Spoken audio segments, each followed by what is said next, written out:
The elevator to the penthouse was broken again. Maya Torres didn't even sigh anymore when she saw the out-of-order sign taped to the gleaming steel doors. She just adjusted the insulated delivery bag on her shoulder and headed for the service stairs. 42 floors. Her legs already ached from the previous 11 deliveries tonight, but the tip on this order was $50. For pad thai and spring rolls, she couldn't afford to complain. The stairwell smelled like concrete and cleaning solution. Maya's sneakers squeaked on each step as she climbed, counting floors under her breath. 23, 24, 25. Her phone buzzed in her pocket. Another order queued up. Another impossible delivery window. She'd learned to ignore the anxiety that came with each notification. She was 37 floors up when she heard it. A sound that didn't belong. A heavy thud, like something large hitting the floor above her. Then, silence. Maya paused, one hand on the railing, listening. Nothing. Just the hum of building ventilation and her own breathing. She kept climbing. 38, 39, 40. Another sound, this time unmistakable. A man's voice, rough and urgent. Boss, can you hear me? Maya's heart kicked up. She wasn't supposed to be in this stairwell. The building directory specifically said deliveries to the penthouse required special elevator access. But with the elevator down, she'd gambled that the service stairs would be unlocked. She'd been right. Now she wondered if that was a mistake. If you're enjoying this story so far, don't forget to hit the like button and subscribe.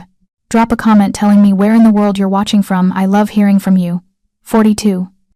Maya pushed through the stairwell door into a small service corridor. Pristine white walls, recessed lighting, a single door at the end marked, Penthouse Private. The door was cracked open. Through the gap, she could see movement.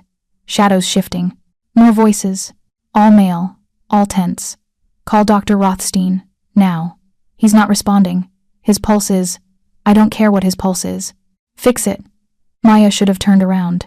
Should have left the food by the door, texted the customer, and disappeared back down 42 flights of stairs. Instead, she found herself moving toward that cracked door, pulled by something she couldn't name. The same instinct that made her stop for injured dogs, that made her check on crying children in grocery stores, that had gotten her in trouble more times than she could count. She pushed the door open. The penthouse was enormous.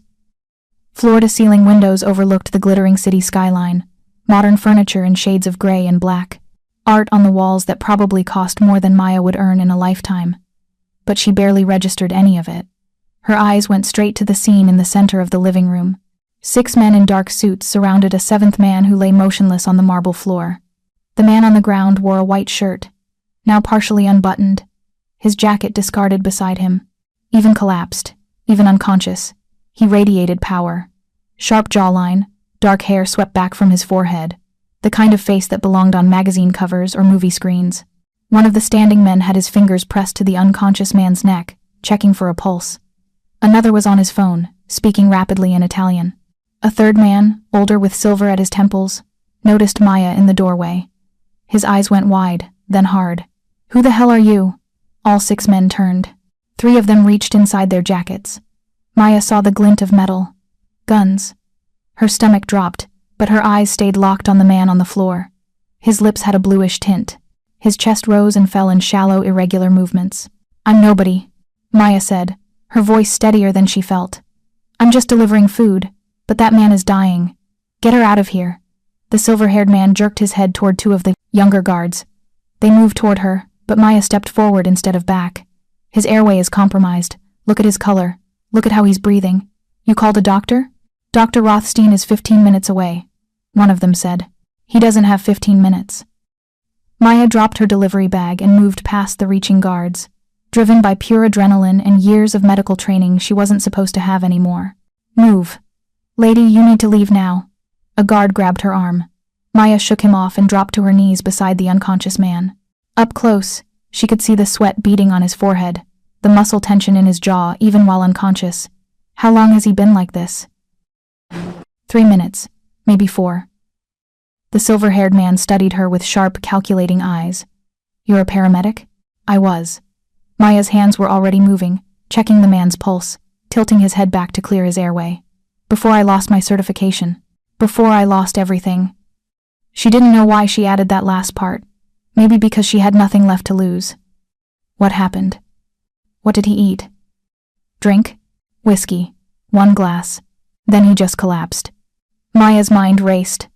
Sudden collapse after alcohol, respiratory depression, could be an allergic reaction, could be poison, could be a dozen other things. She pressed her fingers against his throat, feeling for swelling. Nothing obvious. His pulse was there, weak but steady, breathing shallow but present. I need to roll him on his side. Help me. To her surprise, the silver-haired man knelt beside her and helped turn the unconscious man into the recovery position. Maya checked his mouth, making sure his tongue wasn't blocking his airway. Clear. She pressed her ear close to his lips, listening to the quality of his breathing. Labored, strained, but improving slightly in this position. Allergies? She asked. Medical conditions? Any history of heart problems? No allergies, no heart problems. He's 38. Healthy. He doesn't just collapse. The silver-haired man's voice was tight with barely controlled fear. Not just an employee, Maya realized. Someone who cares. She lifted one of the man's eyelids, pupils responsive but sluggish. The whiskey. Where is it? Someone pointed to a glass on the side table, amber liquid still coating the bottom. Maya's nursing instincts screamed at her, but she had no lab, no test strips, no way to confirm what she suspected. She looked around the penthouse, her eyes landing on the kitchen visible through an archway. Gleaming appliances, a wine fridge, probably a full bar. Does he keep activated charcoal? Any medical supplies? There's a first aid kit in the bathroom. Get it, now. A guard disappeared down a hallway. Maya turned her attention back to the unconscious man. His color was marginally better, but his breathing was still too shallow. She pressed her fingers against specific points on his chest and ribs, pressure points her grandmother had taught her long before she'd ever gone to nursing school. Old Colombian techniques that conventional medicine dismissed but that Maya had seen work miracles. What are you doing? The silver-haired man demanded, stimulating his diaphragm, encouraging deeper breathing. Maya's fingers moved with practiced precision. Press, release, press, release. A rhythm her grandmother had made her practice on oranges until she could do it blind. Talk to him. He needs to hear familiar voices. The silver-haired man hesitated, then leaned closer. Adrian. Adrian, it's Marcus. You need to wake up now. Come on, boss, fight it. Boss. The word registered somewhere in Maya's consciousness, filed away to examine later. Right now, all that mattered was the way Adrian's breathing was slowly, incrementally, beginning to deepen. The guard returned with a first aid kit. Maya tore it open, finding what she needed. Activated charcoal capsules. She broke 3 of them open, mixing the black powder with the amount of water in a glass someone handed her. When he wakes up, he needs to drink this. All of it. When he wakes up? Marcus's voice was sharp. You mean if? When? Maya kept her voice firm, channeling every ounce of confidence she'd learned in years of emergency rooms and ambulance rides. His vitals are stabilizing. Whatever was in that whiskey, we caught it early. But he needs this charcoal to absorb any remaining toxins. She continued the pressure point stimulation, watching Adrian's face for any sign of consciousness. His eyelids flickered. His fingers twitched. That's it, Maya murmured. Come on, come back. Adrian's eyes opened. Not all the way, just slits of dark brown, unfocused and confused, but open. He tried to speak, managed only a rough sound in his throat. Don't talk yet, Maya said softly. You're okay. You collapsed, but you're okay. I need you to drink something for me. Can you do that? His eyes found her face. For a moment, they just stared at each other. Maya saw intelligence there, even through the fog of whatever had poisoned him. Saw the moment he registered that she was a stranger, that this wasn't how things were supposed to go. Who? The word came out hoarse, barely audible. Nobody important. Just drink this. She lifted the glass of charcoal mixture to his lips. I know it tastes terrible. Drink it anyway. To her surprise, he did. Marcus helped support his head while Maya carefully tilted the glass. Adrian swallowed, grimaced, but kept drinking until the glass was empty. Good, Maya said. Now just breathe. Don't try to move yet. She sat back on her heels, suddenly aware of her racing heart, her shaking hands. The adrenaline was beginning to wear off, replaced by the realization of what she'd just done. She'd pushed past armed men. She'd touched someone who was clearly important, clearly dangerous. She'd used medical skills she no longer had the legal right to use. The door burst open. A man in an expensive suit rushed in carrying a medical bag. Dr. Rothstein, presumably. He took in the scene, Adrian conscious now. Maya kneeling beside him, the empty charcoal glass. What happened? He collapsed. Possible poisoning through the whiskey. Marcus stood, his bearing military precise. This woman stabilized him. Doctor. Rothstein's eyes swept over Maya with obvious disdain. A delivery girl played doctor? Are you insane? He shouldered her aside and began his own examination, checking Adrian's pulse, his pupils, barking questions about symptoms and timeline. Maya stood slowly, her knees protesting. Now that the crisis was over, she felt the weight of where she was, what she'd done. She backed toward the door, hoping to slip away before anyone decided she'd seen too much. Where do you think you're going? Adrian's voice stopped her, stronger now, though still rough. He'd managed to sit up with Marcus's help, his eyes locked on Maya with an intensity that made her breath catch. I should go. I'm sorry I barged in. I just heard the commotion and... You saved my life. The words hung in the air. Dr. Rothstein paused his examination. The guards exchanged glances. Marcus watched her with those calculating eyes. I just did what anyone would do, Maya said quietly. No. Adrian's voice was firm despite his weakened state. Most people would have run. Most people wouldn't have known what to do. You're a paramedic? Was. I lost my license. Why? Maya swallowed hard. The truth was complicated, painful, wrapped up in medical debt, and a mother dying of cancer and choices that had seemed right at the time. I stole medications. From the hospital where I worked. For my mother. She was dying and couldn't afford her pain management, and She stopped, shaking her head. It doesn't matter. I paid for it. Lost everything. And now I deliver food. The room was silent. Maya could feel the judgment, the assessment. These men lived in a world where weakness was exploited, where mistakes were fatal. She'd just handed them her biggest vulnerability on a silver platter. Marcus, Adrian said quietly. Find out who poisoned that whiskey. I want names by morning. Already on it, boss. Adrian's eyes never left Maya. And you? What's your name? Maya. Maya Torres. Maya Torres. He said it slowly, like he was committing it to memory. You're not going anywhere. Her stomach dropped. I don't understand. Someone just tried to kill me in my own home. That means there's a traitor, someone with access. Adrian winced as doctor. Rothstein pressed a stethoscope to his chest. Until we find out who, this penthouse is a crime scene. You're a witness, which means you stay. I can't stay. I have deliveries. I have bills. Your bills are handled. Adrian waved a hand dismissively. Marcus, pay her. Whatever she makes in a month, triple it. Sir, with respect? One of the guards interjected. We don't know her. We can't just let some random delivery girl stay here during a security breach. Adrian's expression hardened.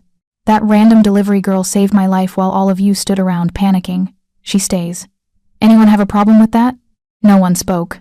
Good. Adrian leaned back against Marcus, exhaustion clearly winning. Maya Torres, welcome to the most dangerous night of your life. Maya's hands were still shaking as she sat in one of the gray leather chairs, a blanket someone had draped over her shoulders, watching organized chaos unfold. Guards swept the penthouse for additional threats. Dr. Rothstein set up a portable IV, hanging fluids to help flush Adrian's system. Marcus made call after call, his voice low and urgent.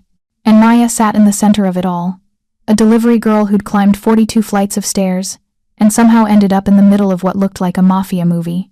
Adrian had been moved to a bedroom, but not before catching her eye one more time. Something in that look made her shiver. Not fear, exactly. Something else. Recognition, maybe. Like he saw past the delivery uniform and the scared exterior to something underneath. She picked up her phone. 17 missed deliveries. Her account was suspended. Again. She should care more. Should be panicking about lost income, about rent due in 5 days, about her little sister's college application fees. Instead, all she could think about was the moment Adrian's eyes had opened, the way he'd looked at her like she was the only real thing in a room full of shadows, the way his voice had sounded when he'd said, "You saved my life." Maya had spent 2 years trying to be invisible, trying to fly under the radar, work her 3 jobs, keep her head down and survive. In one impulsive moment, she'd thrown all of that away. She'd saved a man's life, and judging by the guns, the guards, and the cold efficiency with which Marcus was hunting for a poisoner, She'd saved someone very dangerous. Marcus approached, holding out a glass of water. "Drink. You look pale." "I feel pale." Maya took the water, grateful for something to do with her hands. "Who is he? Adrian?" Marcus studied her for a long moment. "You really don't know?" "I deliver food. I don't watch the news. I don't have time for much of anything except work and sleep." "Adrian Castellano. He owns this building. And about 40 others. And several businesses. Legitimate and otherwise." Marcus sat in the chair across from her. "You really walked in here blind. Castellano." The name tickled something in Maya's memory. She'd heard it before, whispered by other delivery drivers. Buildings you didn't want to deliver to after dark. Restaurants that were fronts for something else. A name associated with power and danger and money that came from places people didn't talk about. "Oh God," Maya whispered. "I saved a mobster." "You saved a good man in a bad business," Marcus corrected. "There's a difference." "Is there? To people like us?" "No. To Adrian? Yes."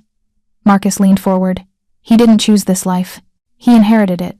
His father built an empire on blood and fear. Adrian is trying to build something different.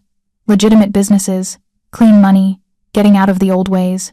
But the old ways don't let go easily. Someone poisoned him.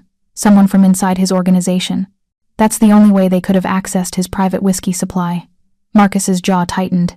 "We'll find them. And when we do, they'll wish they'd succeeded in killing Adrian. Because what comes next will be much worse." Maya should be terrified. Should be demanding to leave, threatening to call the police. Instead she asked, "How can I help?" Marcus blinked. "What? You said the poisoner is still here? Still in his organization? That means Adrian isn't safe." Maya set down the water glass, her hand steadier now. "I can identify what was used. The symptoms, the timeline, the way he responded to treatment. That information could help narrow down who had access to that specific toxin. You want to help catch whoever tried to kill him. I want to make sure he doesn't die after I worked so hard to keep him alive." Maya met Marcus's eyes. "I'm already involved.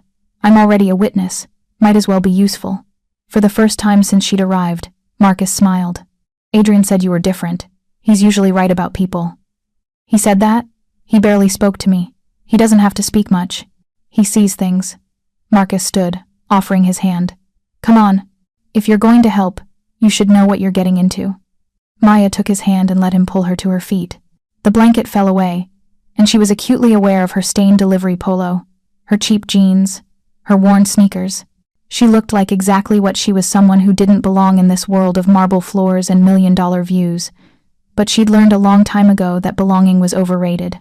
Survival was what mattered. And right now, she had a feeling that the best way to survive this night was to make herself indispensable. Marcus led her through the penthouse, pointing out security features she hadn't noticed before.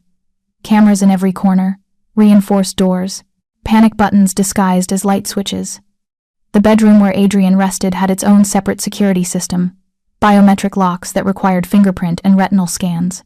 "He lives in a fortress," Maya observed. "He lives in a war zone. And until tonight, he thought the walls were impenetrable." Marcus paused outside the bedroom door. "You changed that. Not because you broke through his security, because you didn't run when you saw him dying. That matters to him. Trust matters to him. I don't know him well enough to have his trust. You earned it the moment you stayed." The door opened.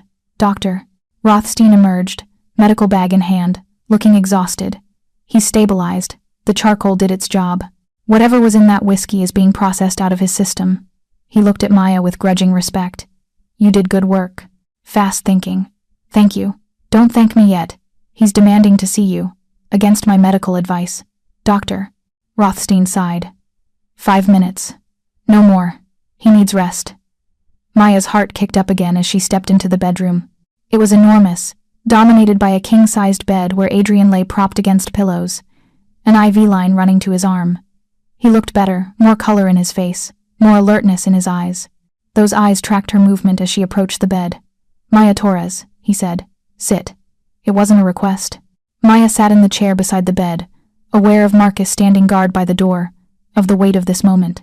"You asked why I lost my license," Maya said quietly. "I should explain. I don't care about your past." Adrian's voice was stronger now, definitive. "I care about what you did tonight. You could have run. Should have run. Why didn't you?" Maya thought about lying, about giving him some noble answer about helping people. Instead, she told the truth. I don't know. I heard someone in trouble and I just reacted. It's always been like that. I can't walk away when someone needs help. It's gotten me in trouble before, cost me everything I had, but I still can't stop. Adrian studied her in silence, his gaze intense enough to make her want to squirm. Finally, he spoke. I'm going to offer you a job. What? You're medically trained. You think fast under pressure, and you're currently unemployed. A slight smile. Perfect qualifications. For what? My personal medic, on staff, live-in position, salary of $200,000 a year, plus room and board in one of my properties. Maya's mouth fell open. That's insane. That's what I pay people I trust with my life. Adrian shifted against the pillows. Someone just tried to kill me. They'll try again. Next time you'll be there to save me. Again. I can't just move into your world. I have a sister. She's in high school. I'm all she has. She can live wherever you live. I'll cover her education, living expenses, everything. Adrian's expression softened slightly. You saved my life, Maya. Let me return the favor. Let me give you both a chance at something better. It was too much, too fast, too good to be true. Every instinct Maya had screamed that this was dangerous, that accepting would drag her deeper into a world she didn't understand. But she thought about Elena, her 15-year-old sister who wore shoes with holes in them because Maya couldn't afford new ones yet, who studied by candlelight when they couldn't pay the electric bill, who deserved so much more than Maya had been able to give her. One condition, Maya heard herself say. Elena doesn't know about any of this. The danger, the business, whatever you're involved in. As far as she knows, I got a legitimate job as a private nurse. Agreed. And if I ever feel like she's in danger, I walk away. No questions, no consequences. Adrian extended his hand. You have my word. Maya took his hand. His grip was firm, warm, sending an unexpected current through her. Then I accept. Good. Adrian's smile was real now, transforming his face from intimidating to almost handsome.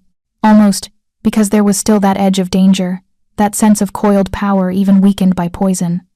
Welcome to the Castellano organization, Maya Torres. I have a feeling you're going to shake things up. As Marcus led her back out to arrange details, moving timeline, security clearances, background checks, Maya caught one last glimpse of Adrian watching her leave. Something in his expression made her pulse race. She'd walked into this penthouse as a delivery girl.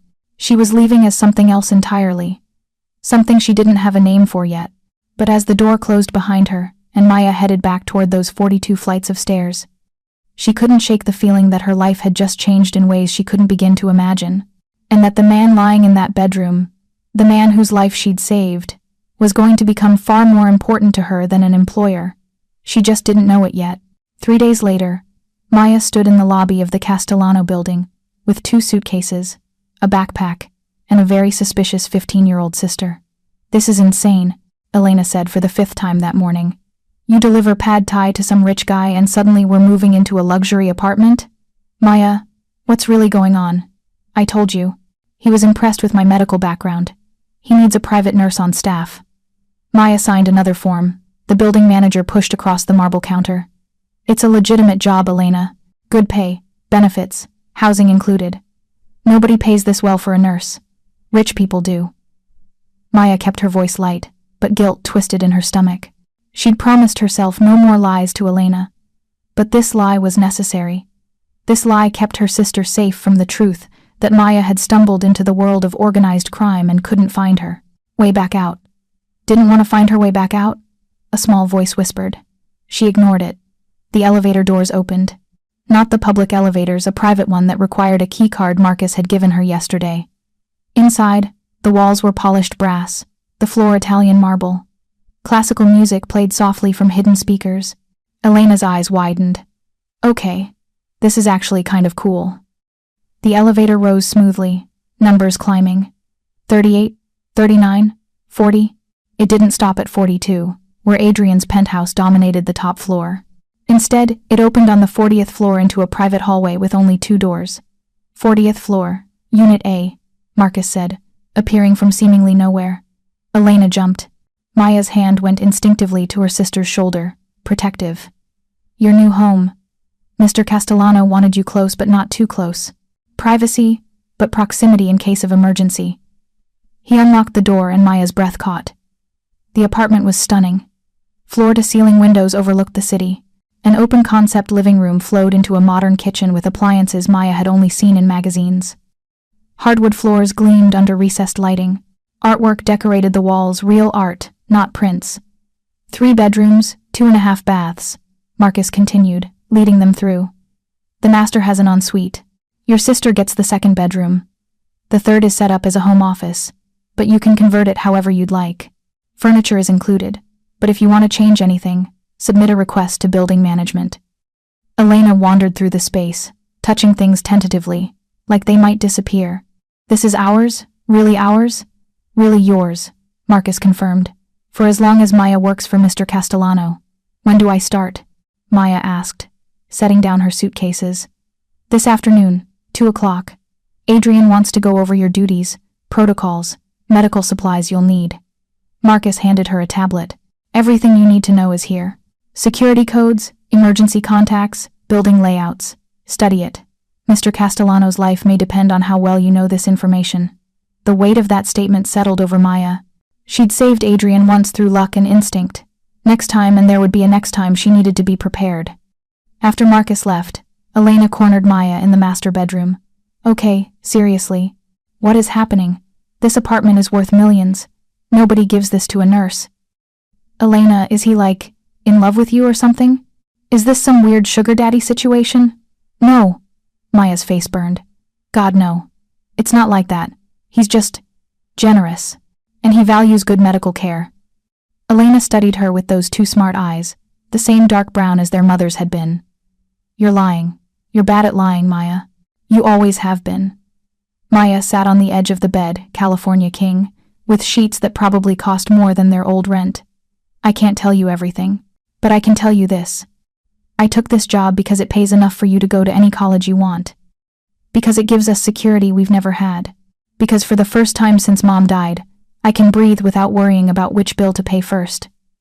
But it's complicated. The man I work for, he's powerful. He has enemies. There are risks. Maya took her sister's hands. If you ever feel unsafe, if anything ever feels wrong, you tell me immediately. Promise me. Elena's expression shifted from suspicious to scared. Maya, what did you get us into? I don't know yet. Honest, at least. But I'm going to keep you safe. That's my only job that matters. They spent the next 2 hours unpacking, turning the sterile luxury apartment into something resembling a home. Elena claimed the 2nd bedroom, immediately setting up her laptop and textbooks.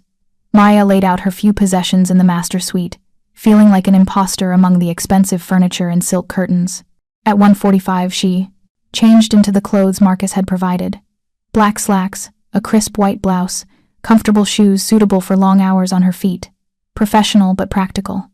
She pulled her long dark hair into a neat bun and studied herself in the mirror.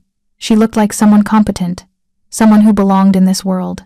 The illusion was almost convincing.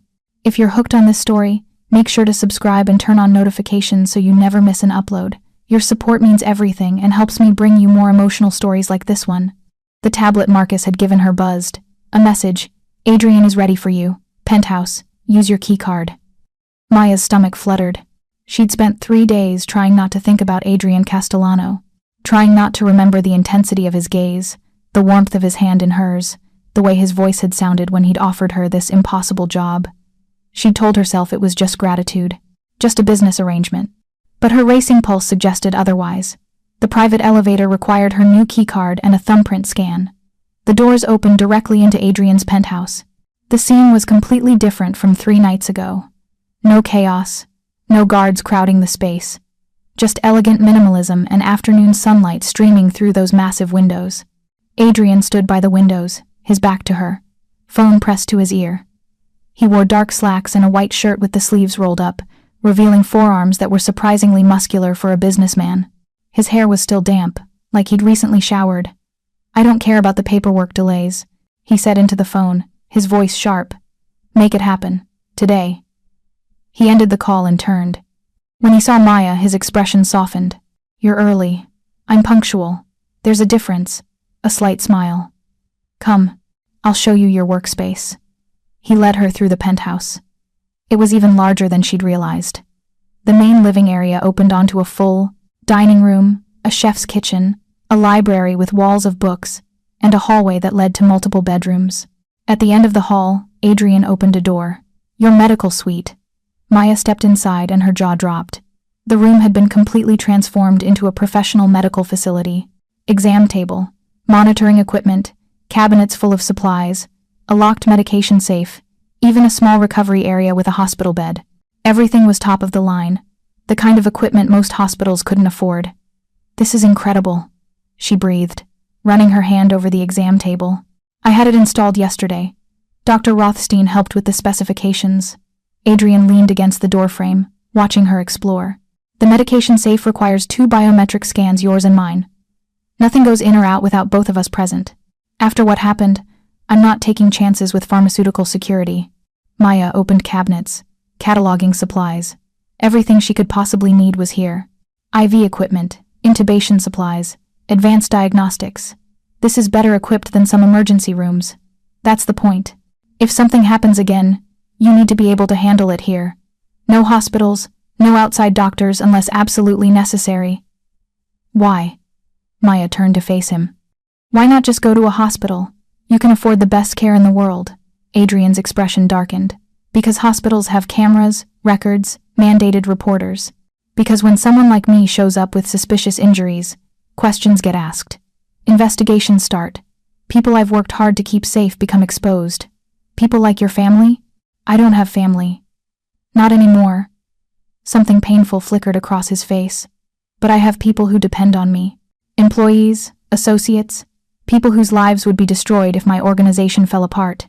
I protect them by staying out of official systems. Maya absorbed this. So when you get shot, I come here, to you, and you fix me without asking questions. Adrian pushed off the doorframe and moved closer. Can you do that, Maya? Can you treat bullet wounds, stab wounds, injuries that should involve police reports, and keep your mouth shut? His proximity made her breath catch. He smelled like expensive cologne and something else, something clean and masculine that made her pulse quicken. I've treated worse. When I worked ER rotations, we saw gang violence, domestic abuse, things that should have been reported. Sometimes we did report them.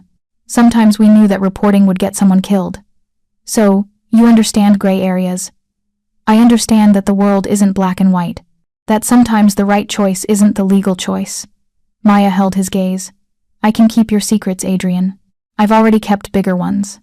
Something shifted in his expression. Interest, maybe. Or recognition of a kindred spirit.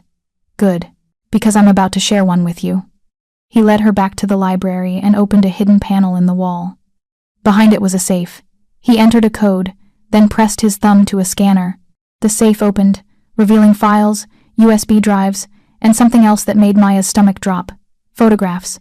Crime scene photographs, bodies, blood, violence captured in stark detail. This is my insurance, Adrian said quietly. Evidence against every major player in the city's underworld. Politicians, cops, rival families.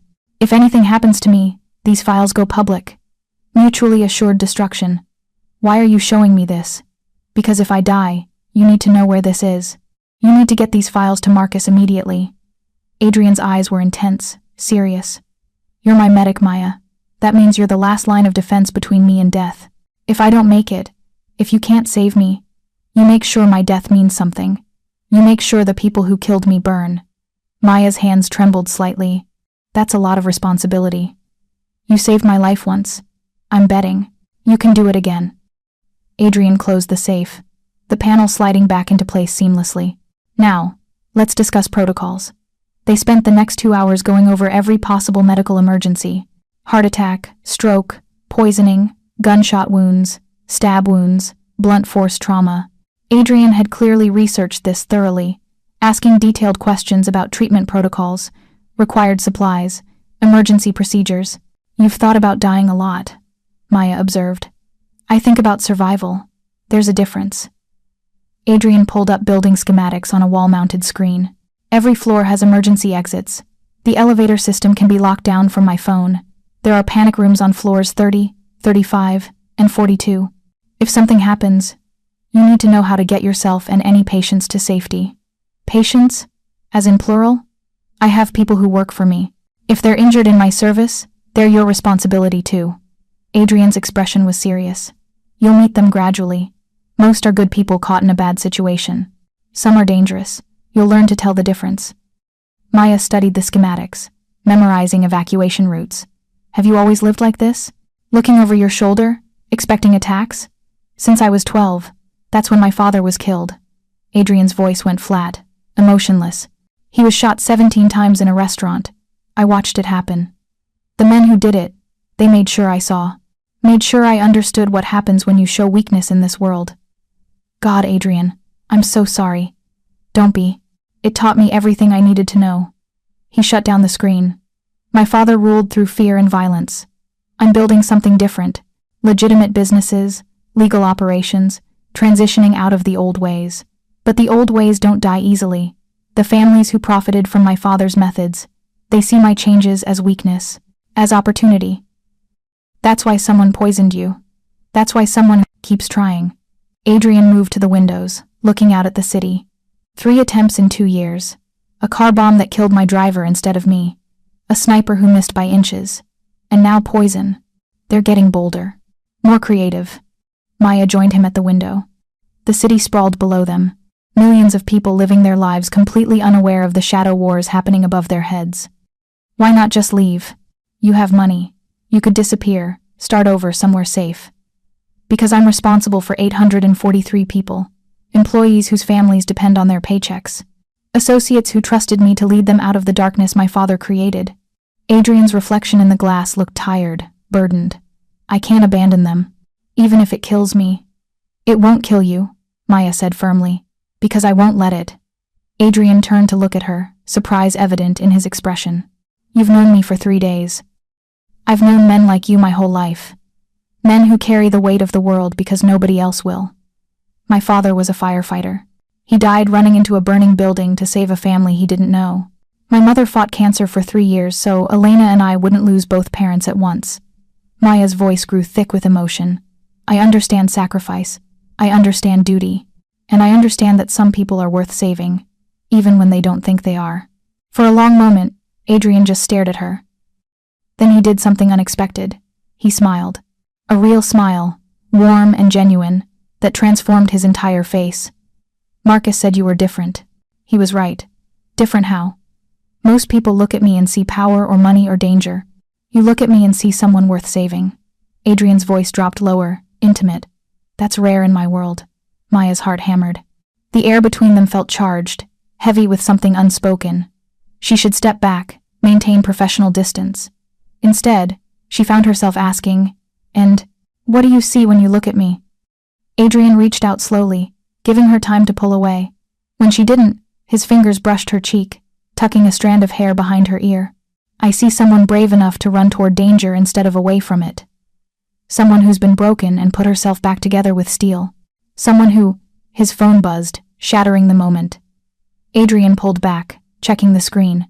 His expression darkened. Marcus needs me. There's been a development. About the poisoning?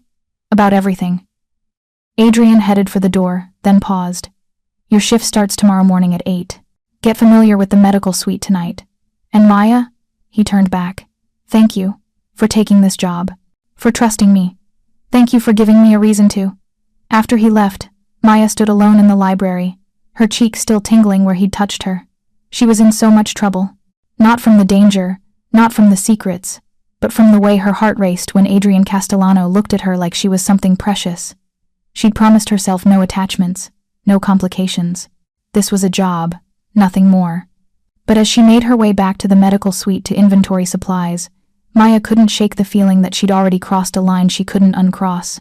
And somewhere in the floors below, in a darkened office with no windows, someone watched footage of Maya and Adrian standing close by the library windows. The watcher's fingers drummed on the desk, calculating, planning. The delivery girl had become a problem. Problems needed to be eliminated. The question was how and when. But there was time. There was always time. And patience, in this business, was a virtue that often meant the difference between success and body bags. The watcher smiled and made a call. It's me. We have a new complication. Maya spent the evening organizing the medical suite, taking inventory, running diagnostics on equipment. Everything was state-of-the-art, better than anything she'd worked with during her nursing career. The medication safe held a comprehensive pharmacy, painkillers, antibiotics, emergency cardiac medications, even surgical anesthetics. She was cataloging IV supplies when her phone rang. Elena. Hey, are you okay? Maya answered immediately, alarm spiking. I'm fine. Relax. Elena's voice was amused. I just wanted to tell you there's a guy at our door with like 50 bags of groceries. He says Mr. Castellano arranged it. Maya, there's literally a whole salmon. Who buys a whole salmon? Rich people, Maya said, laughing despite herself. Let him in. Put everything away. I'll be down in an hour. Also, the building manager stopped by. Apparently we have access to the rooftop pool, the gym on the 25th floor, and something called concierge services, which sounds fake but okay. Elena paused. This is really real, isn't it? This isn't going to disappear tomorrow? It's really real, sweetheart. We're going to be okay. After hanging up, Maya allowed herself a moment to just breathe. For 2 years since their mother died, she'd been drowning. 3 jobs, constant fear, Elena's face growing thinner as Maya stretched their food budget impossibly thin. She'd stopped dreaming about anything beyond survival. Now, impossibly, they had more than survival. They had security, comfort, a future that didn't involve crushing anxiety about every dollar. She owed that to Adrian. To a man she barely knew but who'd offered her salvation without hesitation. It was too much, too generous, too good to be true. But Maya had learned to take gifts when they were offered. Tomorrow she could worry about the cost. A knock at the medical suite door startled her. Marcus stood in the doorway, carrying a leather messenger bag. Got a minute? Of course. Maya set down her inventory tablet. Marcus entered, closing the door behind him. His expression was serious, almost grave. I need to brief you on something. It's going to be easy to hear. Maya's stomach tightened. Okay. We identified the poison used on Adrian. It's called tetrodotoxin. Extremely rare, extremely lethal. It's derived from pufferfish, used in very specific criminal circles. Marcus pulled a file from the bag, laying photos on the exam table. Only 3 people in this city have access to tetrodotoxin. 2 of them are dead. The third is a woman named Sofia Marconi. Maya studied the photo. A beautiful woman in her 30s, dark hair, cold eyes. Who is she? Adrian's ex-fiancé. The words hit like a physical blow. His. What? They were engaged 5 years ago. It was arranged. A merger between the Castellano and Marconi families. But Adrian called it off 6 months before the wedding. Marcus's expression was grim. Sofia didn't take it well. She's been trying to destroy him ever since. Financially, legally, and now, apparently, literally. Maya's hands went cold. She tried to kill him because he broke off an engagement? She tried to kill him because he chose freedom over obligation, because he refused to be the puppet her family wanted. Marcus pulled out more photos. Sofia runs her family's operations now. She's smart, ruthless, and she has resources. If she's coming after Adrian directly, things are escalating. Why are you telling me this? Because Sofia knows about you. Marcus met her eyes. She has people everywhere. By now she knows Adrian hired a new medic. She knows you saved his life. She knows you're living in his building, working in his penthouse. The implication made Maya's blood run cold. She's going to come after me. She's going to test you. See if you're a weak point, a way to get to Adrian. Marcus's voice was firm. You need to be prepared. You need to be careful. No going anywhere alone. No talking to strangers. No deviating from approved routes. And Elena? We've assigned a security detail. They'll be discreet, but she'll have protection 24/7. Marcus pulled out a final photo. A man in his 20s, muscular, professional looking. This is David Chen, former Army Ranger, now private security. He'll shadow Elena to and from school, maintain perimeter security at night. She won't know he's there unless there's a threat. Maya's hands trembled as she looked at the photo. Her sister needed a bodyguard because Maya had saved a mobster's life, because she'd taken a job she didn't fully understand. Maybe this was a mistake. Maybe Elena and I should leave. You could.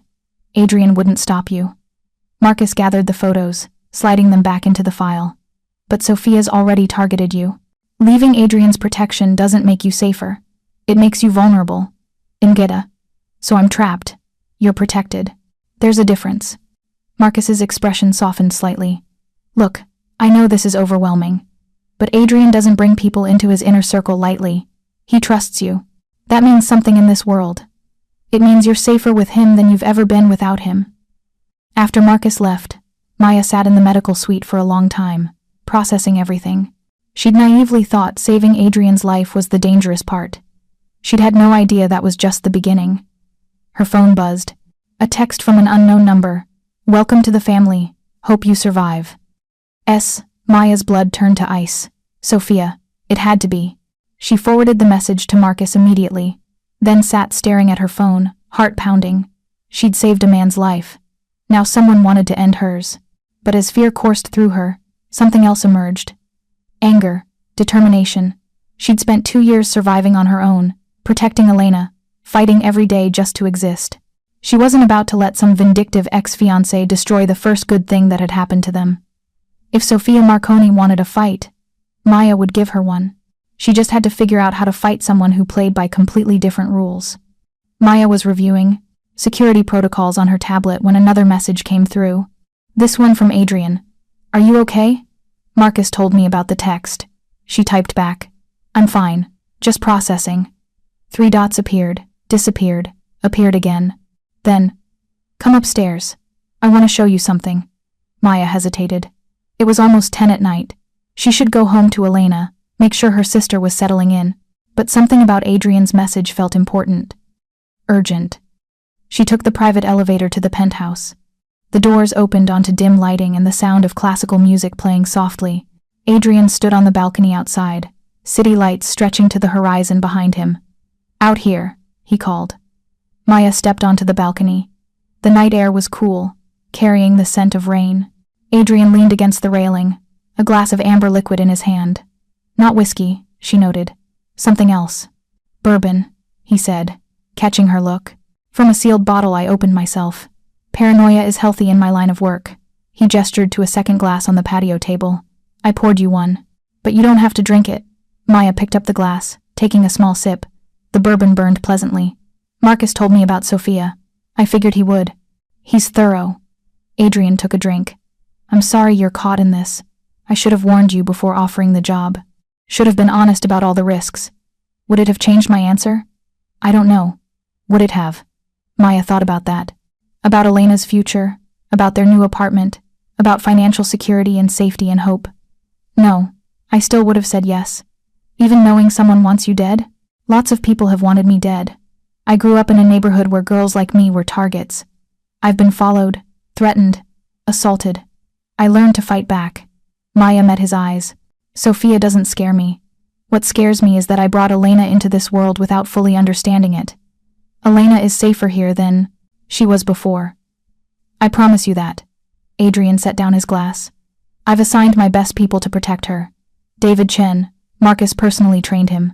If anyone tries to touch your sister, they'll die before they get within 10 feet. The casual way he said they'll die should have bothered Maya more than it did. Instead, she felt relief. Gratitude. Thank you. You don't need to thank me. Your family is my responsibility now. Adrian turned to face her fully. That's what I wanted to show you. Not anything physical, but this moment, this honesty. You're in my world now, Maya. That means you need to understand how it works. And how does it work? Loyalty is everything. Family, chosen, family, not just blood is sacred. You protect your people. They protect you. Break that bond, and you're dead. Adrian's eyes were intense in the low light. You saved my life. That makes you family. Which means I'll protect you and Elena with everything I have. But it also means I expect the same from you. You want me to kill for you? Maya's voice was dry. I want you to be honest with me. Always. No matter what. Adrian stepped closer. In my world, secrets kill. Lies destroy. I need to know I can trust you completely. Can I? Maya thought about all the secrets she'd kept over the years. The medications she'd stolen. The corners she'd cut. The desperate choices no one knew about. But this felt different. This felt like a line being drawn. You can trust me, she said firmly. With your life, with your secrets, with whatever you need. But I need the same from you. No more surprises, no more hidden threats. If there's danger coming, I need to know. Deal. Adrian extended his hand.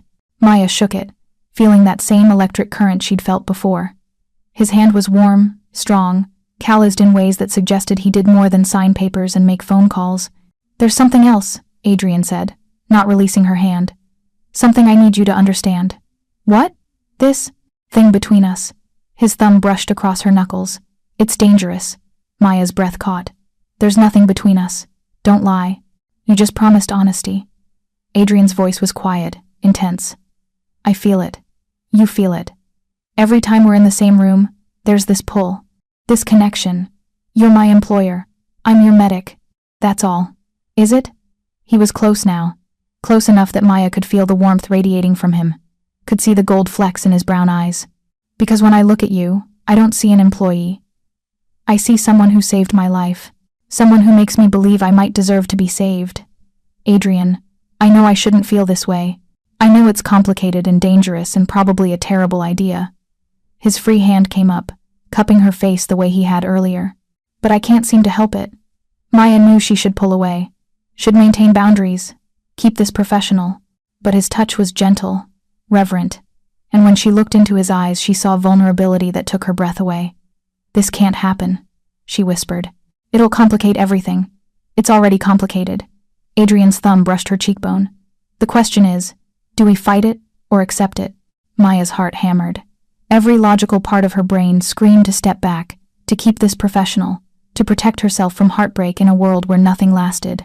But she'd spent so long being careful, being logical, surviving instead of living. I don't know, she admitted. I don't know how to do this. Neither do I. Adrian smiled slightly. I've never felt like this before. Not with Sophia, not with anyone. That's because I'm the first person you've met who sees you instead of your power. Maybe. Or maybe you're just the first person brave enough to see me and stay anyway. Adrian's hand slid to the back of her neck, fingers tangling in her hair. Tell me to stop. Tell me this is a terrible idea and I'll step back. We'll keep this professional. Maya knew that was the smart choice, the safe choice. But when had she ever chosen safety over what felt right? Don't stop, she breathed. Adrian kissed her. It was gentle at first, questioning, giving her every opportunity to change her mind. But when Maya's hand slid up his chest to his shoulders, when she pressed closer, the kiss deepened, became something desperate and hungry and real. Maya had been kissed before, but never like this. Never with this intensity, this sense of two people recognizing something essential in each other. Adrian kissed like he did everything else with complete focus, like she was the only thing in the world that mattered. When they finally broke apart, both breathing hard, Adrian rested his forehead against hers. Tell me you feel it too. I feel it. Maya's voice was shaky. God help me, I feel it.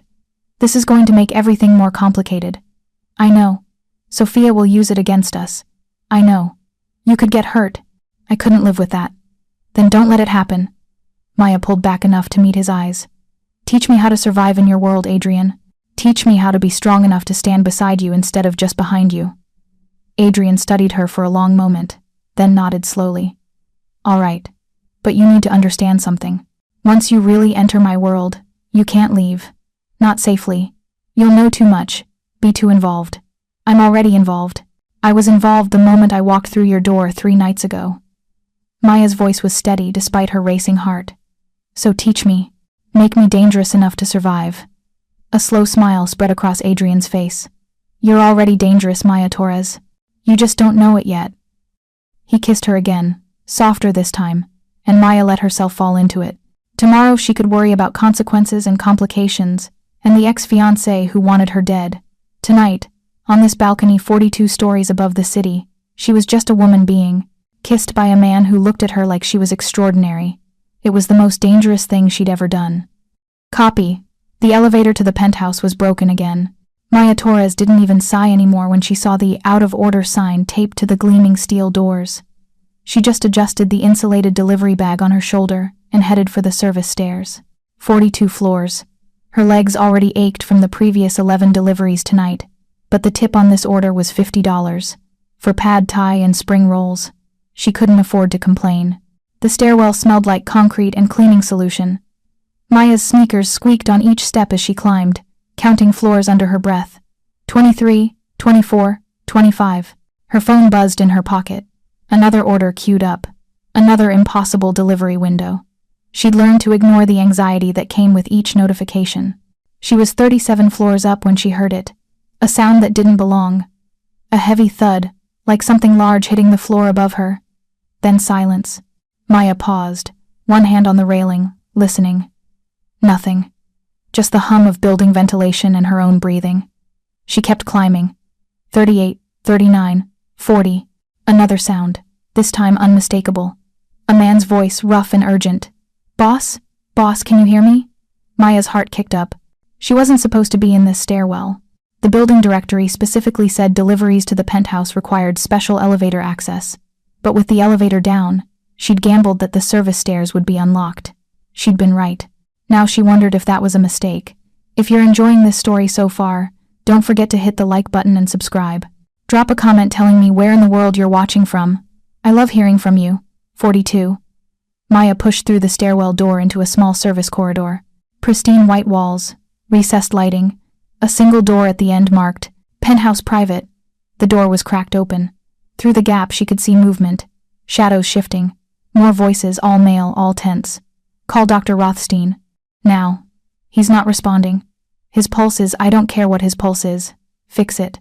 Maya should have turned around. Should have left the food by the door, texted the customer, and disappeared back down 42 flights of stairs. Instead, she found herself moving toward that cracked door, pulled by something she couldn't name. The same instinct that made her stop for injured dogs, that made her check on crying children in grocery stores, that had gotten her in trouble more times than she could count. She pushed the door open. The penthouse was enormous. Floor-to-ceiling windows overlooked the glittering city skyline. Modern furniture in shades of gray and black. Art on the walls that probably cost more than Maya would earn in a lifetime. But she barely registered any of it. Her eyes went straight to the scene in the center of the living room. 6 men in dark suits surrounded a 7th man who lay motionless on the marble floor. The man on the ground wore a white shirt, now partially unbuttoned, his jacket discarded beside him. Even collapsed, even unconscious, he radiated power. Sharp jawline, dark hair swept back from his forehead, the kind of face that belonged on magazine covers or movie screens. One of the standing men had his fingers pressed to the unconscious man's neck, checking for a pulse.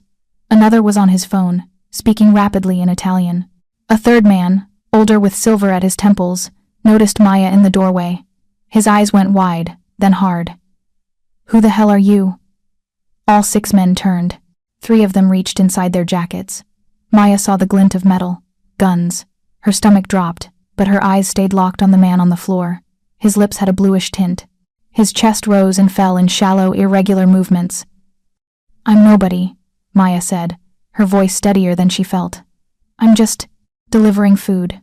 But that man is dying. Get her out of here." The silver-haired man jerked his head toward 2 of the younger guards. They moved toward her, but Maya stepped forward instead of back. "His airway is compromised. Look at his color. Look at how he's breathing. You called a doctor?" "Dr. Rothstein is 15 minutes away," one of them said. "He doesn't have 15 minutes. Maya dropped her delivery bag and moved past the reaching guards, driven by pure adrenaline and years of medical training she wasn't supposed to have anymore. "Move. Lady, you need to leave now." A guard grabbed her arm. Maya shook him off and dropped to her knees beside the unconscious man. Up close, she could see the sweat beading on his forehead, the muscle tension in his jaw even while unconscious. How long has he been like this? 3 minutes, maybe 4. The silver-haired man studied her with sharp, calculating eyes. "You're a paramedic?" "I was." Maya's hands were already moving, checking the man's pulse, tilting his head back to clear his airway. "Before I lost my certification, before I lost everything." She didn't know why she added that last part. Maybe because she had nothing left to lose. What happened? What did he eat? Drink? Whiskey? 1 glass. Then he just collapsed. Maya's mind raced. Sudden collapse after alcohol. Respiratory depression. Could be an allergic reaction. Could be poison. Could be a dozen other things. She pressed her fingers against his throat, feeling for swelling. Nothing obvious. His pulse was there, weak but steady, breathing shallow but present. I need to roll him on his side. "Help me." To her surprise, the silver-haired man knelt beside her, and helped turn the unconscious man into the recovery position. Maya checked his mouth, making sure his tongue wasn't blocking his airway. Clear. She pressed her ear close to his lips, listening to the quality of his breathing. Labored, strained, but improving slightly in this position. Allergies? She asked. Medical conditions? Any history of heart problems? No allergies, no heart problems. He's 38, healthy. He doesn't just collapse. The silver-haired man's voice was tight with barely controlled fear. Not just an employee, Maya realized. Someone who cares. She lifted one of the man's eyelids, pupils responsive, but sluggish. The whiskey. Where is it? Someone pointed to a glass on the side table, amber liquid still coating the bottom. Maya's nursing instincts screamed at her, but she had no lab, no test strips, no way to confirm what she suspected. She looked around the penthouse, her eyes landing on the kitchen visible through an archway. Gleaming appliances, a wine fridge, probably a full bar. Does he keep activated charcoal? Any medical supplies? There's a first aid kit in the bathroom. Get it, now. A guard disappeared down a hallway. Maya turned her attention back to the unconscious man. His color was marginally better, but his breathing was still too shallow. She pressed her fingers against specific points on his chest and ribs, pressure points her grandmother had taught her long before she'd ever gone to nursing school. Old Colombian techniques that conventional medicine dismissed, but that Maya had seen work miracles. What are you doing? The silver-haired man demanded, stimulating his diaphragm, encouraging deeper breathing. Maya's fingers moved with practiced precision. Press, release, press, release. A rhythm her grandmother had made her practice on oranges until she could do it blind. Talk to him. He needs to hear familiar voices. The silver-haired man hesitated, then leaned closer. Adrian, it's Marcus. You need to wake up now. Come on, boss. Fight it. Boss. The word registered somewhere in Maya's consciousness, filed away to examine later. Right now, all that mattered was the way Adrian's breathing was slowly, incrementally, beginning to deepen. The guard returned with a first aid kit. Maya tore it. Open. Finding what she needed. Activated charcoal capsules. She broke 3 of them open, mixing the black powder with a small amount of water in a glass someone handed her. When he wakes up, he needs to drink this. All of it. When he wakes up? Marcus's voice was sharp. You mean if? When? Maya kept her voice firm, channeling every ounce of confidence she'd learned in years of emergency rooms and ambulance rides. His vitals are stabilizing. Whatever was in that whiskey, we caught it early. But he needs this charcoal to absorb any remaining toxins. She continued the pressure point stimulation, watching Adrian's face for any sign of consciousness. His eyelids flickered. His fingers twitched. That's it, Maya murmured. Come on, come back. Adrian's eyes opened. Not all the way, just slits of dark brown, unfocused and confused, but open. He tried to speak, managed only a rough sound in his throat. Don't talk yet, Maya said softly. You're okay. You collapsed, but you're okay. I need you to drink something for me. Can you do that? His eyes found her face. For a moment they just stared at each other. Maya saw intelligence there, even through the fog of whatever had poisoned him. Saw the moment he registered that she was a stranger, that this wasn't how things were supposed to go. Who? The word came out hoarse, barely audible. Later. First, drink. Maya held the glass to his lips, supporting his head with her other hand. It tastes terrible, but you need all of it. To her surprise, he drank, made a face at the chalky, bitter mixture, but he drank. When the glass was empty, Maya eased his head back down and checked his pulse again. Stronger, more regular. His color was improving, the blue tinge fading from his lips. Better, she said, more to herself than anyone else. He's coming back. Who are you? This time the question came from Adrian himself, his voice rough but clearer. Maya sat back on her heels, suddenly aware of all 6 guards watching. For her, of the opulent penthouse, of the very expensive, probably Italian suit on the man she'd just forced to drink charcoal water. Maya Torres, I was delivering your pad thai. A ghost of a smile touched Adrian's lips. Did it survive? What? The pad thai. Did it survive your dramatic rescue? Maya blinked, then couldn't help the laugh that bubbled up. Here was a man who'd just been poisoned, probably by someone he knew, and he was worried about dinner. I think I kicked it when I ran in here. Shame. I was really looking forward to that. Adrian tried to sit up. Marcus and Maya both moved to stop him, but he waved them off. I'm fine. Or I will be. How did you know what to do? I told you. I used to be a paramedic. Worked in emergency medicine for 6 years before Maya cut herself off. He didn't need her life story. Before I wasn't one anymore. Before you lost your certification, Adrian said, remembering her earlier words. His eyes were sharp now, assessing. Why? That's a long story. I have time.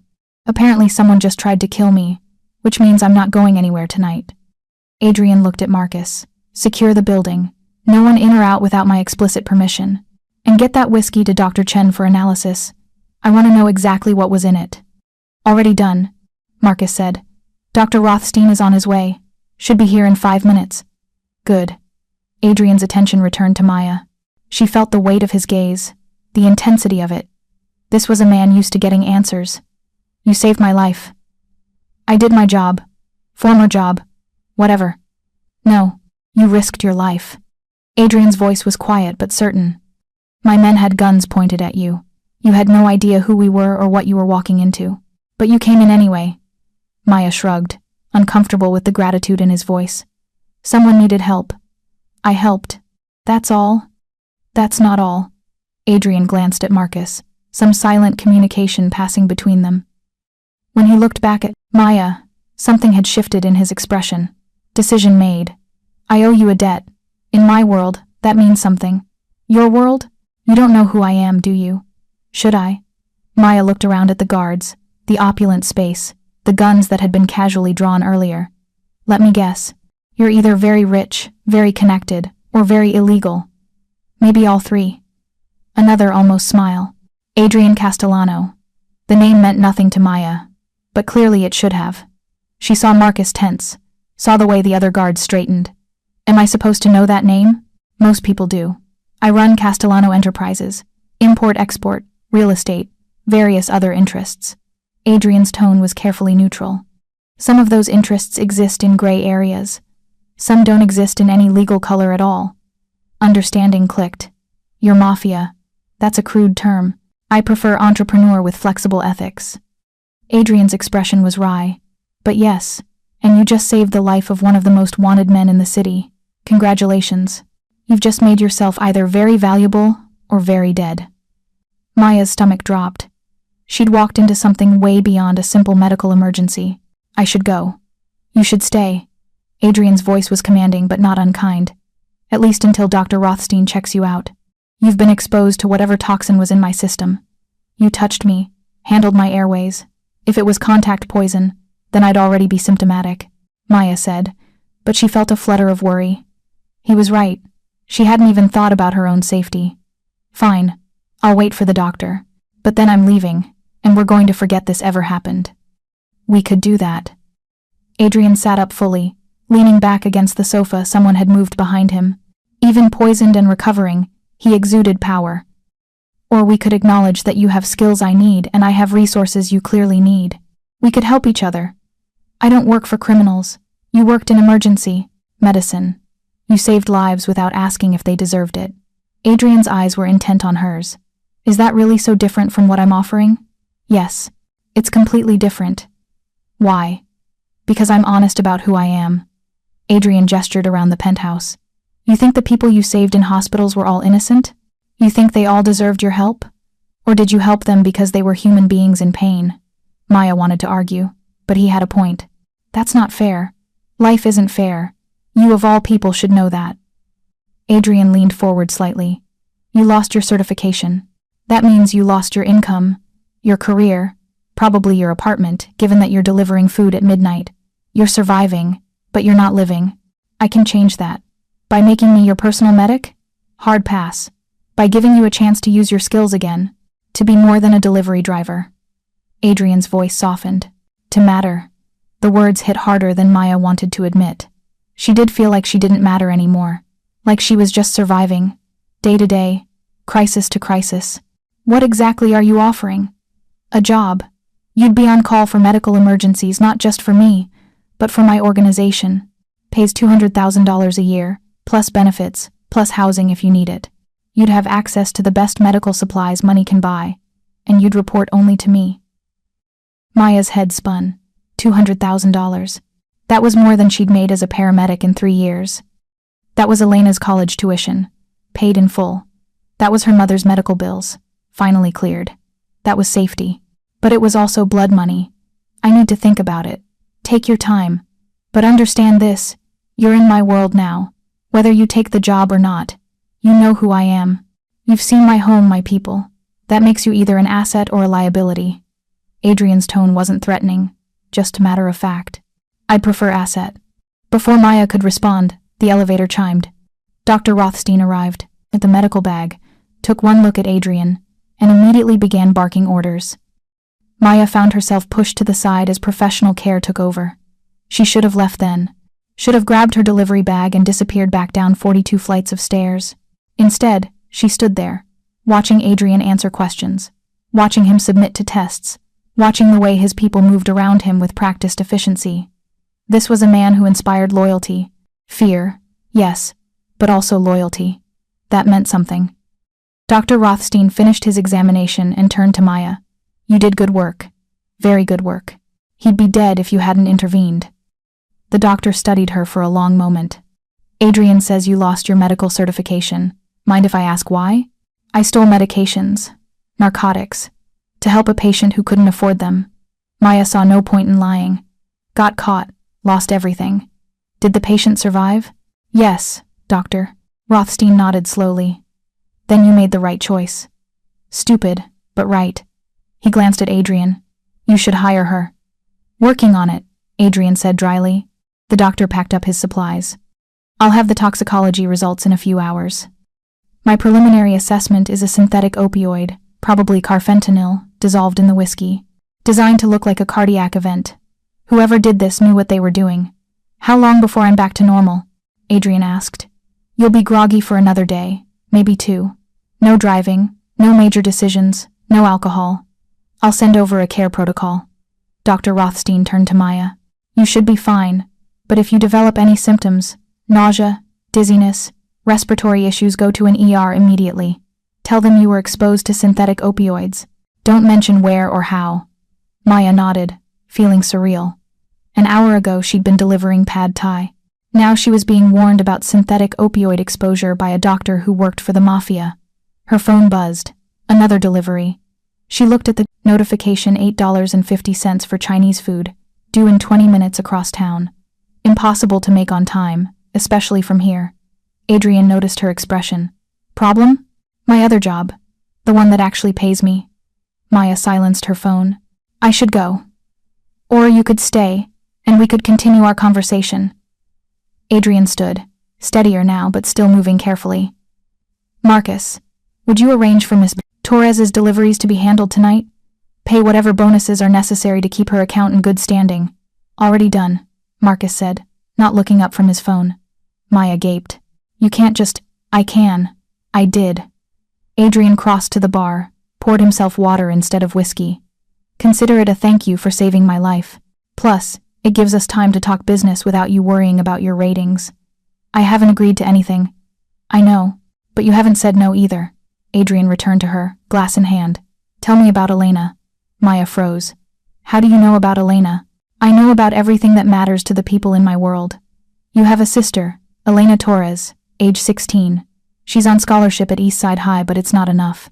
You're working 3 jobs to keep her fed and housed while your mother is in a care facility upstate.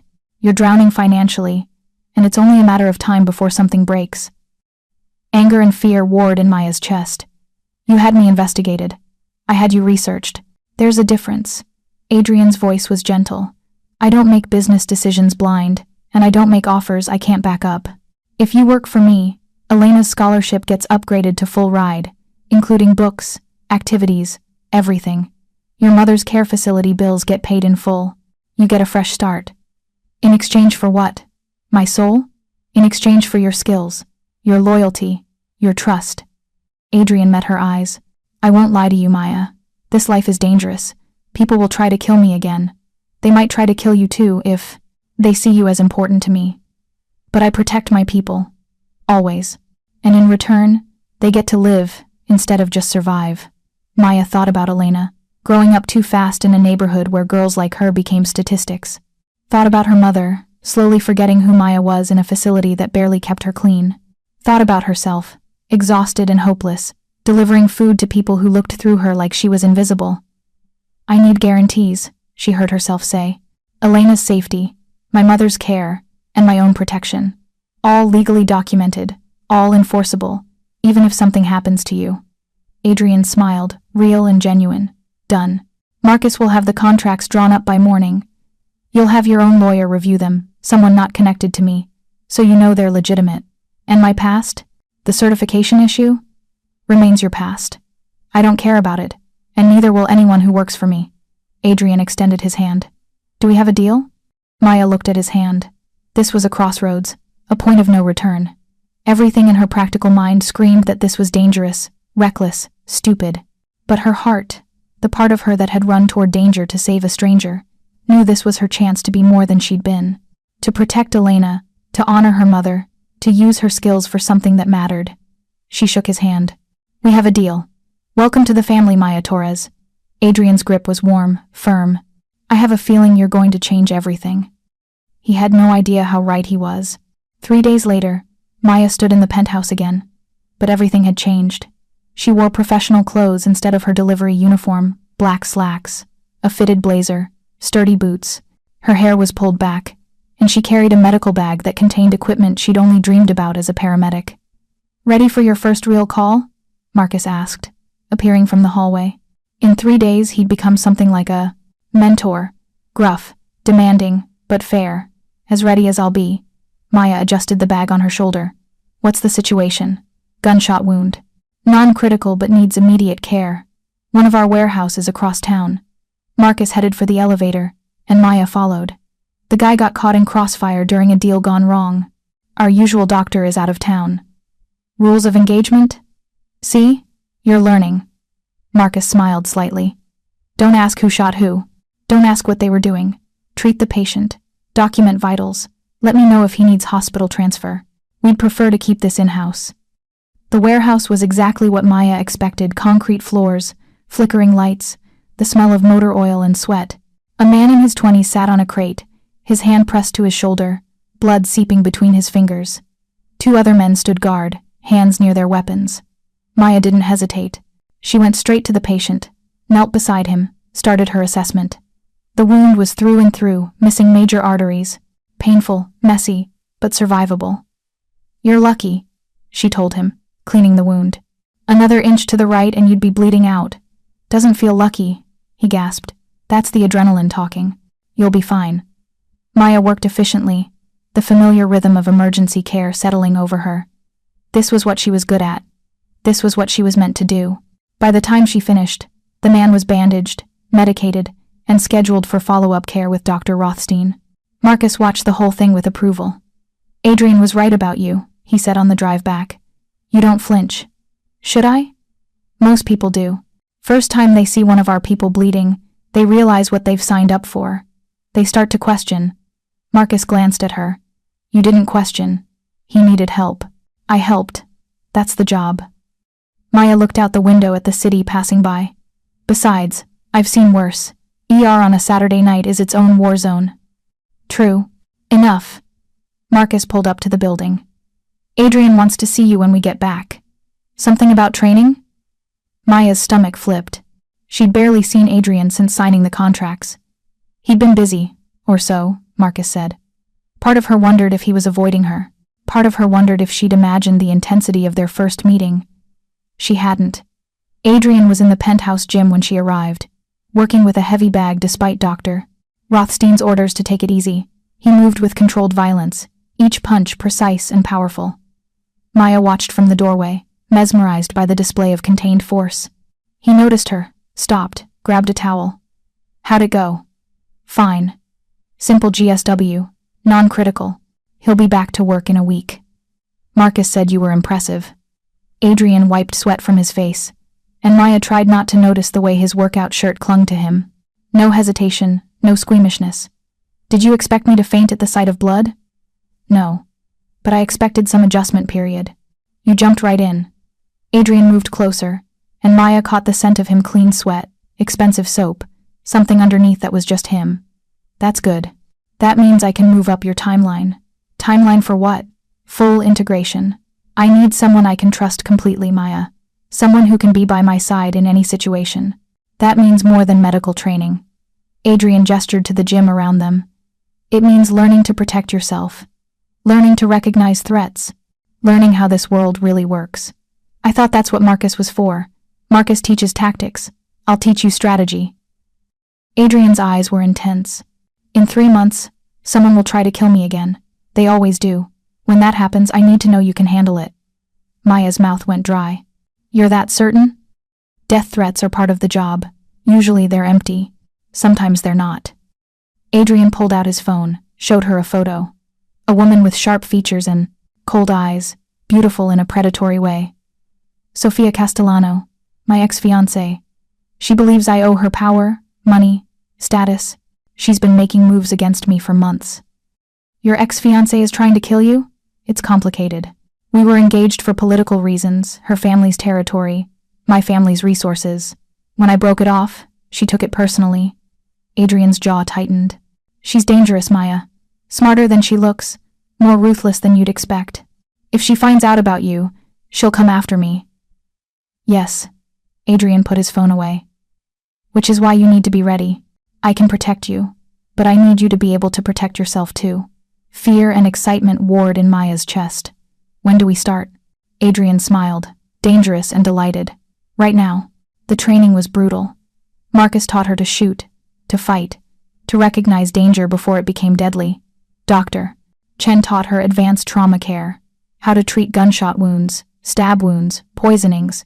Adrian taught her the rest: how to read a room, how to identify threats, how to carry herself with enough confidence that people thought twice before targeting her.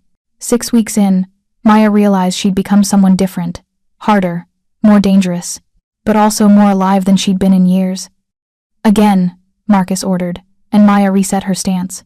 They were in the Penthouse gym, working through close-quarters combat. Someone grabs you from behind, what do you do? Maya flowed through the movement: elbow to ribs, heel to instep, turn and strike to the throat. Marcus nodded approval. Good. But you hesitated. Hesitation gets you killed. I'm working on it. Work faster. Marcus checked his watch. Adrian wants you downstairs in 20 minutes. Some kind of family meeting. Family meeting?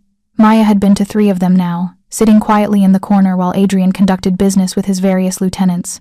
She'd learned to recognize the key players: Marcus, obviously, Dr. Chen, who served as both physician and occasional interrogator. Sophia Russo, who ran their legitimate real estate holdings and was sharper than any lawyer Maya had ever met, and a dozen others, each with their own role, their own loyalty to Adrian. She showered quickly, changed into professional clothes, and headed down to Adrian's office. The meeting was already in progress when she arrived, but Adrian saw her, gestured her to the seat beside him. That was new. She'd always sat in the back before. Can't keep losing shipments, someone was saying. A younger guy, mid-20s, nervous energy. That's 3 in 2 months. We're hemorrhaging money. We're not hemorrhaging. We're being targeted. Adrian's voice was calm, controlled. Someone is feeding information to either the feds or a rival family. We find the leak, we solve the problem. And if we can't find it, then we make an example of someone until the real leak gets scared and makes a mistake. Adrian's tone didn't change, but everyone in the room shifted slightly. I don't like traitors, and I don't like losing money, so we're going to fix both problems. Marcus, you're on the leak. Sophia, you're on damage control with our clients. I want everyone to know the delays are temporary. The meeting continued, but Maya found herself studying Adrian. He commanded the room effortlessly, made decisions with confidence, inspired both loyalty and fear. This was a man born to power, comfortable in it, shaped by it. When the meeting ended and people filed out, Adrian touched her arm. Stay.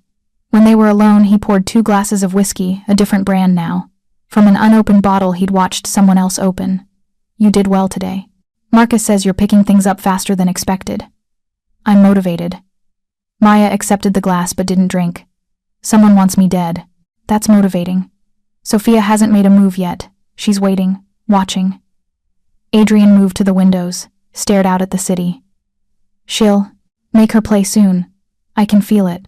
And when she does, we'll be ready. He turned back to her. But there's something else we need to discuss.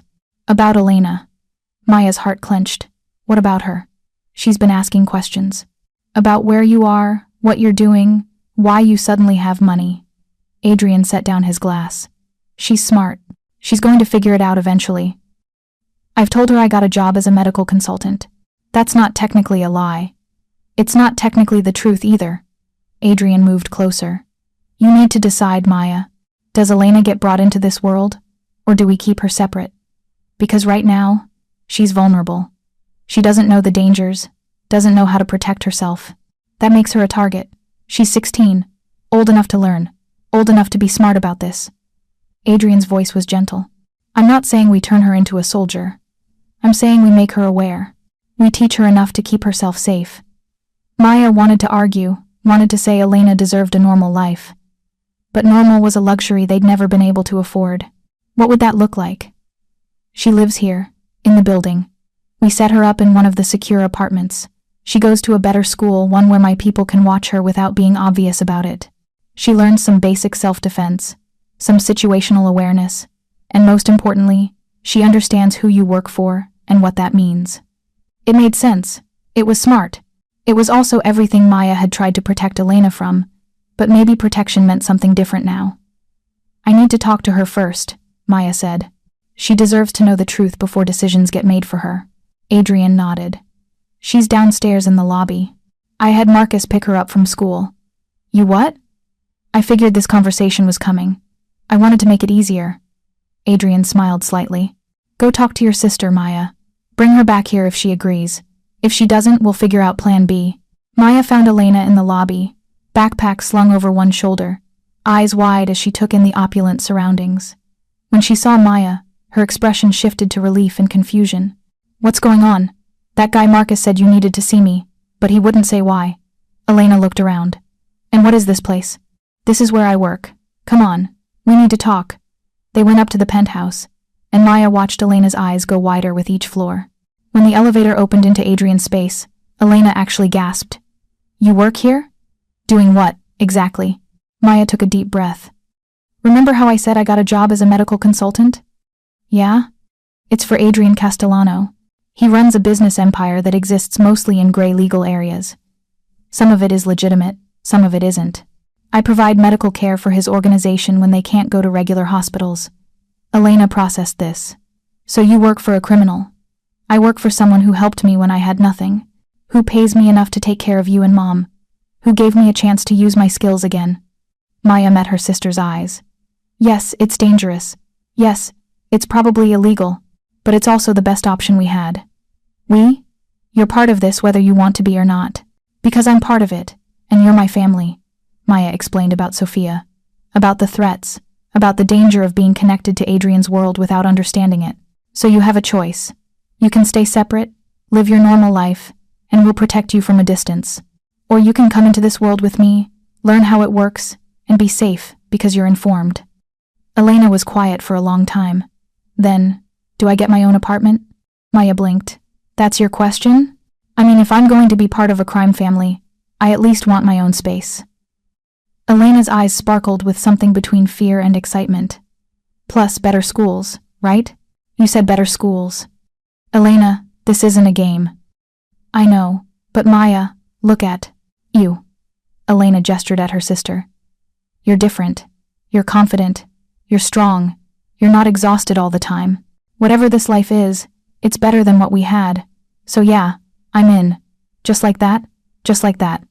Elena set down her backpack. Now can I meet this Adrian guy? I want to see who's important enough that you'd risk everything for him. Maya felt her cheeks heat. It's not like that. Sure it's not. Elena headed for Adrian's office without waiting for permission. You forget I know you, Maya. You don't risk things unless they matter. So he matters. I want to know why. Adrian looked up when Elena barged in, surprise flickering across his face before it smoothed into a welcoming smile. You must be Elena. I'm Adrian. I know who you are. Maya told me everything. Elena crossed her arms, all teenage bravado. So here's the deal. You can bring me into your world, teach me the rules, keep me safe. But if anything happens to my sister because of you, I'll find a way to make you regret it. Adrian's smile turned genuine. I like you already. Have a seat, Elena. Let's talk about your new life. 2 hours later, Elena was set up in a 3-bedroom apartment 2 floors down, already on the phone with her best friend about the sick new place she was living in. Maya stood on Adrian's balcony, watching the sun set over the city, feeling like her life had shifted on its axis once again. Adrian joined her, 2 glasses of wine in hand. She's a lot like you. Brave, stubborn, protective. She's also 16 and has no idea what she's agreeing to. Neither did you really. But you've figured it out. Adrian handed her a glass. She will too. They stood in comfortable silence, watching the city lights flicker on as darkness fell. Maya thought about how much had changed in 6 weeks. How much more would change in the next 6 weeks? The next 6 months? Thank you, she said quietly. For Elena, for everything. You didn't have to do all this. Yes, I did. Adrian's voice was serious. You saved my life, Maya. That means something. It means everything. Is that the only reason? Because you owe me? Adrian was quiet for a long moment. Then, no, that's not the only reason. Maya's heart kicked up. Then what's the real reason? Because when I look at you, I see someone who understands what it means to make impossible choices. Someone who does what needs to be done, even when it costs them. Someone brave enough to run toward danger instead of away from it. Adrian set down his glass, turned to face her fully. Because you're extraordinary, and I knew it the first moment you walked through my door. Adrian, I know this is complicated. I know there are 1,000 reasons this is a terrible idea. He moved closer, and Maya's breath caught. But I can't seem to stop thinking about you. The way you move, the way you think, the way you fearlessly save lives without asking if they deserve it. You're everything I didn't know I needed. Maya's mind raced. This was her boss. This was dangerous. This was a complication neither of them could afford. But when Adrian cupped her face the same way he had weeks ago, when his thumb brushed her cheekbone, all those rational thoughts scattered. Tell me you don't feel it, Adrian murmured. Tell me this is just in my head, and I'll step back. We'll keep this professional. Maya knew she should say exactly that. Should protect herself. Protect this job she needed. Protect her heart from inevitable devastation. Instead, she rose on her toes and kissed him. Adrian responded instantly, his arms coming around her, pulling her close. The kiss was everything Maya had imagined, and nothing she'd prepared for. Fierce and gentle, desperate and patient, like they were both drowning and finding air in each other. When they finally broke apart, both breathing hard, Adrian rested his forehead against hers. This is going to complicate everything. I know. Sophia will use it against us. I know. You could get hurt. I couldn't live with that. Then don't let it happen. Maya pulled back enough to meet his eyes. Teach me how to survive in your world, Adrian. Teach me how to be strong enough to stand beside you instead of just behind you. Adrian studied her for a long moment, then nodded slowly. All right, but you need to understand something. Once you really enter my world, you can't leave. Not safely. You'll know too much. Be too involved. I'm already involved. I was involved the moment I walked through your door 3 nights ago.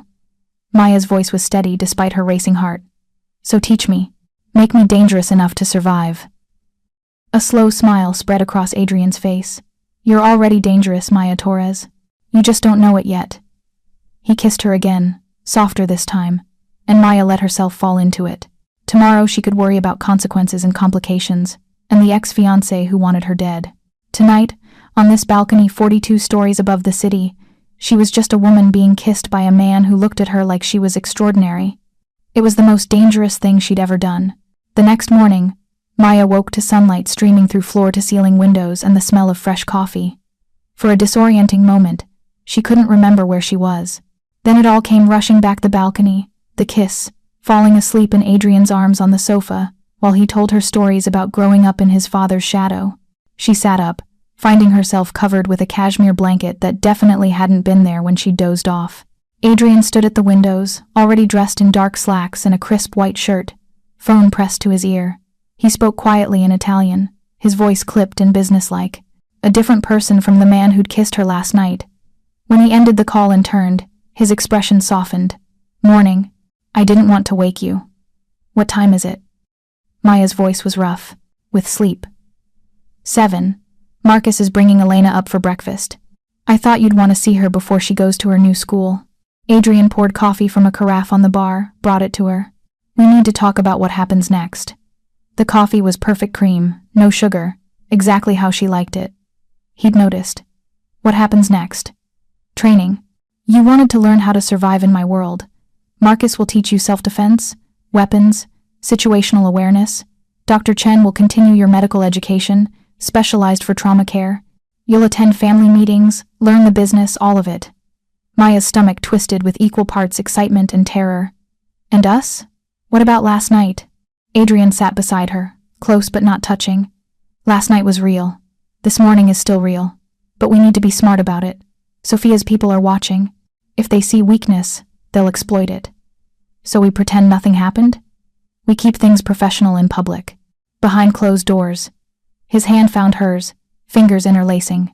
Behind closed doors, we figure this out together. No rushing, no pressure. Just honesty. The elevator chimed.